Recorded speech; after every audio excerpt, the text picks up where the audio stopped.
Gujarati film ઇન્ડસ્ટ્રીની અભિનેત્રી અને Hitu કનોડિયાની wife મોનાથીબાએ એક નિવેદન એવું આપ્યું છે ને કે સોશિયલ મીડિયાની અંદર કળભળાટ મચી ગયો છે. સમાજને એક મેસેજ છે, વેશ્યાવૃત્તિ પણ આ જે સ્ત્રીઓ કરે છે એ પણ સમાજની સેવા જ છે ને. નહીં તો કેટલા બહેન દીકરીઓના બળાત્કાર થાય, કેટલું બધું થઈ શકે. આ પણ એક પ્રકારની સમાજની સેવા છે. અને એ સ્ત્રીઓની આ દુઃખની વાત લઈને આવ્યા છે, એની વેદના, એની અંદર શું ચાલ્યું છે, એની કઈ મજબૂરી છે, એ વાતને લઈને અમે આવ્યા છીએ. હા મિત્રો, એક ફિલ્મ પ્રમોશનની અંદર મોનાથીબાએ એક નિવેદન આપ્યું છે કે જે વેશ્યાઓ છે એ પણ સમાજની સેવા જ કરી રહી છે.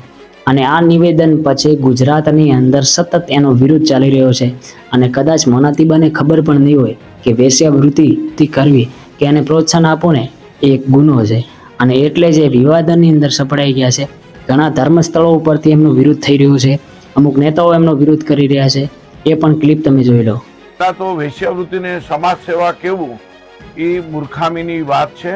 લોકોને ગુમરાહ કરનાર, લોકોને બીજા દિશા તરફ લઈ જનારી અને આવી પ્રવૃત્તિને પ્રોત્સાહન આપવાની વાત છે, જે સમાજમાં કદી ચાલી ન શકે.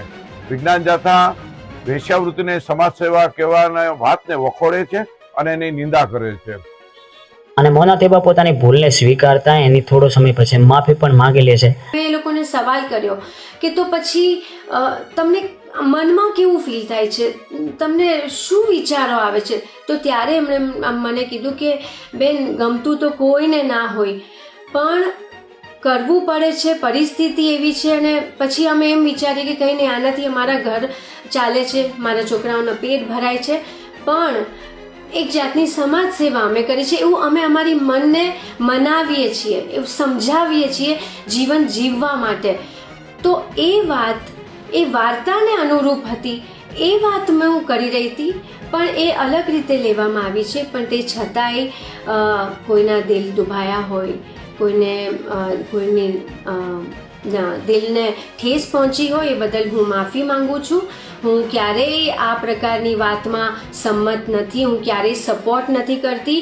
પણ મિત્રો, તમે મોનાથીબાના આ નિવેદન વિશે શું કહેવા માંગો છો? પ્લીઝ કોમેન્ટની અંદર લખજો.